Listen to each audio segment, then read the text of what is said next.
बिस्मिल्लाहिर्रहमानिर्रहीम, अस्सलाम वालेकुम नाज़रीन कराम, मैं हूं मखदूम शहाबुद्दीन और आप देख रहे हैं मेरा फेसबुक और यूट्यूब चैनल। उम्मीद करता हूं आप सब लोग बखैर वाफियत होंगे और जहां भी होंगे अपने अहले खाना समेत खुश भी होंगे और महफूज भी। नाज़रीन कराम, दबाव मुस्तरद करके सुप्रीम कोर्ट और चीफ जस्टिस ने बड़ा खड़ाक करने का फैसला कर लिया है। फौरी इलेक्शंस की तैयारी के हवाले से अहम तरीन रिमार्क सामने आ चुके हैं और आइंदा आने वाले दिनों में क्या कुछ होना है उसकी समत का तयन भी हो चुका है। लेकिन इस सारे के सारे मामले में जस्टिस मंदोखेल ने एक बड़े तनाजे का, और वो भी सुप्रीम कोर्ट ऑफ पाकिस्तान में एक बहुत बड़े तनाजे का बीज भी बो दिया है। और आज जो काम हुआ है सुप्रीम कोर्ट में, ये एक जानिब इस चीज को कंफर्म कर रहा है कि सुप्रीम कोर्ट में एक बहुत बड़ा लावा उबल रहा है जो किसी भी वक्त फट सकता है। और ये अब जब फटेगा तो ये वैसे नहीं फटेगा लावा, ये किसी बहुत बड़े धमाके की सूरत में, एक बहुत बड़े सरप्राइज की सूरत में ये धमाका आगे जाके फट सकता है। नाज़रीन कराम, सुप्रीम कोर्ट ऑफ पाकिस्तान पे एक जानिब आपको पता है कि आपकी पार्लिमान जो है वो और आपकी मौजूदा हुकूमत चीफ जस्टिस के इख्तियारात को कम करने के लिए अदालती इस्लाहात के नाम पर तोल रही है। क्या ये इख्तियारात कम हो जाने चाहिए? मैं समझता हूं इस्लाहात हमेशा होती रहनी चाहिए। इस्लाहात कोई बुरी चीज़ नहीं है, हर महकमे के अंदर आप इस्लाहात लाएं, पार्लियामेंट का काम भी यही है। लेकिन पार्लियामेंट का ये काम नहीं है कि आप ब्लैकमेलिंग करें। पार्लियामेंट का ये काम नहीं है कि जिस टाइम आपके गले पे उनका हाथ हो तो आप उनके खिलाफ कानून साजी करके उनके इख्तियारात कम करें। लेकिन चलें, दिस इज़ डिफरेंट डिबेट। मैं आपके सामने पहले सुप्रीम कोर्ट के हवाले से जो समाअत है वो आपके सामने रख देता हूं। सुप्रीम कोर्ट में आज समाअत शुरू हुई तो जस्टिस जमाल मंदोखेल ने अपने कल के रिमार्क्स पर वजाहत करते हुए कहा कि मेरे रिमार्क्स पर बहुत ज़्यादा कन्फ्यूजन हुई है। मैं अपने रिमार्क्स की वजाहत करना चाहता हूं। मैं अपने तफसीली ऑर्डर पर कायम हूं। फैसले का एक हिस्सा इंतजामी इख्तियारात के रूल्स से मुतल्लिक है। चीफ जस्टिस को कहेंगे कि रूल्स देखने के लिए जजेस की कमेटी बनाई जाए। जजेस की कमेटी इंतजामी इख्तियारात के रूल्स को देखे। फैसले के दूसरे हिस्से में हम 4 जजेस ने अज खुद नोटिस और ये दरखास्तें मुस्तरद कर दी थी। जस्टिस जमाल मंदोखेल का कहना था कि 4 जजेस का फैसला ही ऑर्डर ऑफ द कोर्ट है। ये order of the court chief justice Pakistan ने जारी ही नहीं किया। जब फैसला ही नहीं था तो सदर ने इलेक्शन की तारीख कैसे दी? इलेक्शन कमीशन ने कैसे इलेक्शन शेड्यूल जारी किया? आज अदालत के रिकॉर्ड की फाइल मंगवा लें, इसमें ऑर्डर ऑफ द कोर्ट नहीं है। ऑर्डर ऑफ द कोर्ट पर तमाम जज साइन करते हैं। वकील फारूक नाइक ने 1 मार्च के फैसले की वजाहत के लिए फुल कोर्ट बनाने की इस्तदा करते हुए कहा कि इंसाफ के तकाजों के लिए जरूरी है कि यह फैसला हो कि फैसला 3-4 का था या 3-2 का। पूरे मुल्क की किस्मत का दारोमदार इस मुद्दे पर है। कौम एक मखमसे में फंसी हुई है। सुप्रीम कोर्ट को अवाम की इज्जत, वकार और एतमाद को बरकरार रखना होगा। चीफ जस्टिस ने फारूक नाइक को हिदायत की कि अपनी दरखास्त तहरीरी तौर पर जमा कराएं, अदालत के माहौल को खराब ना किया जाए। इस सब के अंदर फारूक नाइक ने कहा कि केस की समाअत के लिए फुल कोर्ट बनाया जाए। यह केस सुनने से पहले इस बात का फैसला होगा। चीफ जस्टिस पाकिस्तान ने कहा कि इस मुद्दे पर तब फैसला करेंगे जब हमारे सामने कोई दरखास्त आएगी। पुरसुकून रहें, ज्यादा पुरजोश ना हो। चीफ जस्टिस ने कहा कि पहले हम इलेक्शन कमीशन को सुनेंगे। आप तमाम लोग पीडीएम की नुमाइंदगी कर रहे हैं। इस पर फारूक नाइक का कहना था कि पीपल्स पार्टी पीडीएम का हिस्सा नहीं, इत्तेहादी हुकूमत का हिस्सा है। इलेक्शन कमीशन के वकील रोस्ट्रम पर आए तो जस्टिस जमाल ने कहा कि पहले इलेक्शन कमीशन ये बताएं कि उन्होंने शेड्यूल जारी कैसे किया। इलेक्शन कमीशन के पास जब ऑर्डर ऑफ द कोर्ट आया ही नहीं तो उसने अमल कैसे किया? सुप्रीम कोर्ट का वो हुक्म वो होता है जो ऑर्डर ऑफ द कोर्ट हो, वो जारी ही नहीं हुआ। क्या आप अदालत का मुख्तसर हुक्मनामा देखा था? वकील इलेक्शन कमीशन ने जवाब दिया, मुमकिन है फैसला समझने में हमसे गलती हुई हो। जस्टिस मुनीब अख्तर ने कहा, यहां पर जस्टिस जमाल मंदोखेल के मामलात आपने अपने साइड पर रखने हैं, बाकी जज साहिबान, क्योंकि जस्टिस जमाल मंदोखेल ने आज जो चीज की है और आज चीफ जस्टिस के ऊपर जो एक बार हुआ है, मैं समझता हूं यह बड़ा अलार्मिंग है। जस्टिस मुनीब अख्तर का कहना था कि क्या मुख्तसर हुक्मनामे में लिखा है कि फैसला 4-3 का है? 1 मार्च के फैसले में कहीं दर्ज नहीं कि फैसला 4-3 का है। इख्तिलाफ राय जज का हक है। जजेस की अकलियत किस कानून के तहत खुद को अक्सरियत में होने का दावा नहीं कर सकती?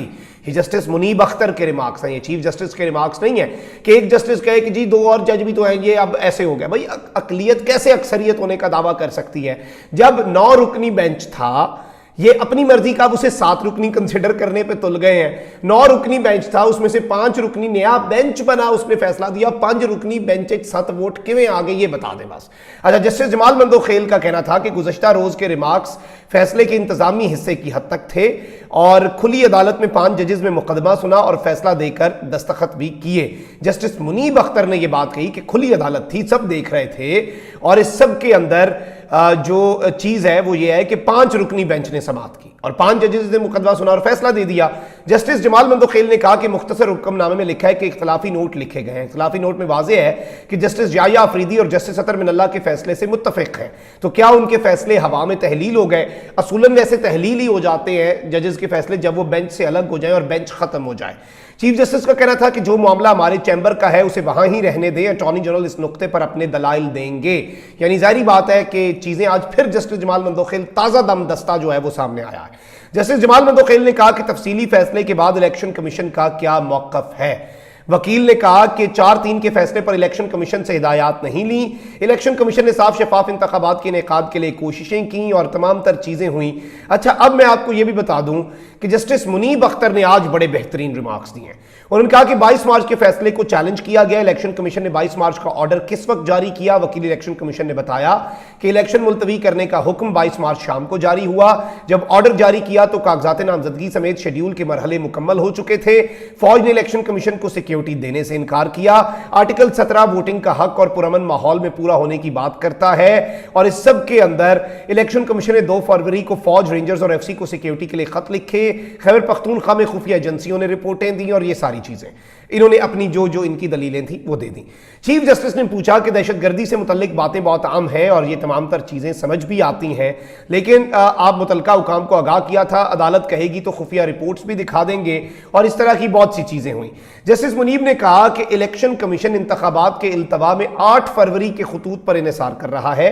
अदालत ने 1 मार्च को अपना फैसला दिया। यानी इस सब के अंदर आपको तो फरवरी में ही पता था कि अक्टूबर में इलेक्शन करवाना है। दूसरी तरफ इलेक्शन कमीशन कहता है कि अदालती फैसले से इन्हें का सोच भी नहीं सकते और इस सब के अंदर अगर अक्टूबर में इलेक्शन करवाना था तो इलेक्शन कमीशन ने सदर को 30 अप्रैल की तारीख क्यों तजवीज की? इलेक्शन कमीशन अपने आप को डिफेंड कर रहा है। चीफ जस्टिस उमर बदियाल ने कहा कि इलेक्शन कमीशन से बहुत सारे सवालात करने हैं, जस्टिस मुनीब अख्तर के सवालात नोट कर लें। वकील इलेक्शन कमीशन ने कहा कि इलेक्शन कमीशन इस सब के अंदर बहुत से फैसले जो हैं वो आपके सामने रखेगा और इस सब के अंदर जस्टिस मुनीब अख्तर ने यह भी बताया कि भाई 20 अरब रुपए के जो पैसे हैं और ये तमाम तर चीजें जो हैं, इसमें मैं आपको ये भी बता दूं जस्टिस एजाजुल एहसन जो हैं ऑनरेबल जस्टिस, उन्होंने भी कुछ रिमार्क्स दिए हैं और जस्टिस एजाजुल एहसन के रिमार्क्स भी बहुत ज्यादा अहम है क्योंकि उन्होंने कहा कि इलेक्शन कमीशन प्रोग्राम तब्दील कर सकता है, इलेक्शन की तारीख नहीं तब्दील कर सकता। प्रोग्राम की तब्दीली क्या होती है? इलेक्शन की तारीख, इलेक्शन उसी डेट को रहे।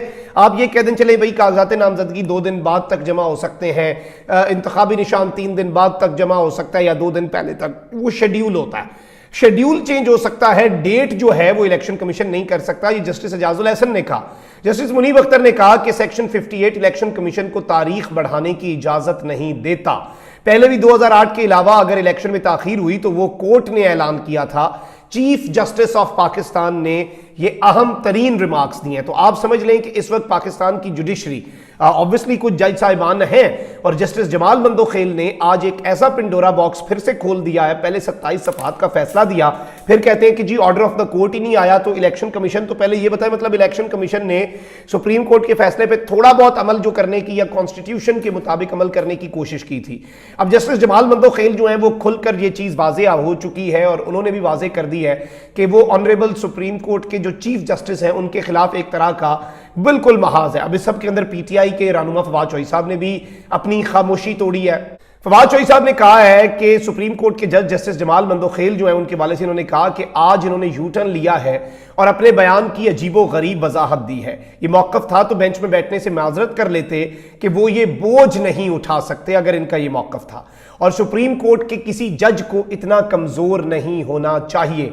और इस सब के अंदर जस्टिस जमाल मंदोखेल जो है उन्होंने शुरू में ही कहा कि मेरे रिमार्क्स पर बहुत ज्यादा confusion and all of that. अब मैं नाज़रीन कराम इस पूरे के पूरे सिनेरियो के अंदर इस पूरी की पूरी सूरत हाल के अंदर ये समझता हूं कि ये सिचुएशन जो इस वक्त बन चुकी है, ये chief justice of Pakistan, chief justice जो उमर अता बंदयाल है, उनके ऊपर एक सीधा सीधा हमला है और ये एक तरह का इस तरह का बीज बो दिया गया है इख्तलाफात का, जो शायद पूरे इदारे को अपनी लपेट में ले ले। आप सारे सीनियर कानूनदानों से पूछ लें, ये आज जो बातें हो रही हैं, ये चीफ जस्टिस उमर अता बंदयाल का कोई नुकसान नहीं है इसमें नुकसान इदारे का, अदलिया का, और अदलिया के इख्तलाफात को इस्तेमाल करके अपने सियासी फवाइद जो इस्तेमाल कर रहे हैं, जो अपने सियासी फवाइद हासिल कर रहे हैं, जिनकी एक पूरी हिस्ट्री रही है, जिनकी एक पूरे का पूरा आप कह लें कि पूरा एक उनका पास्ट है, वो यही करते रहे हैं और वो 1997 वाला जो है वो काम करवाना चाह रहे हैं एक मरतबा फिर से।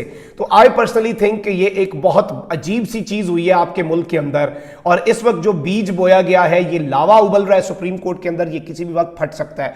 जो आज जस्टिस मंदोखेल के रिमार्क्स आए हैं, ये सादा नहीं है, ये नॉर्मल नहीं है, ये आने वाले तूफान का पेश खेमा है। इन्हें तूफान ना समझा जाए, ये अभी टिप ऑफ द आइसबर्ग है, ये अभी टीजर है, ये अभी ट्रेलर है।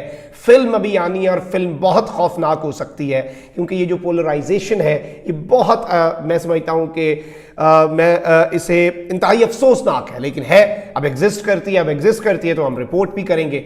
जबकि Supreme Court chief justice justice Munib Akhtar, बाकी सारे ऑनरेबल जजेस, वो इस वक्त दबाव लेने से मुकम्मल तौर पे इनकार कर चुके हैं और रिमार्क से ये चीज़ वाजे हो रही है कि अपना काम करें, इलेक्शन की तैयारी करें, ज़्यादा इधर उधर की बातें ना करें। अपना बहुत ख्याल रखें। अल्लाह निगहबान पाकिस्तान।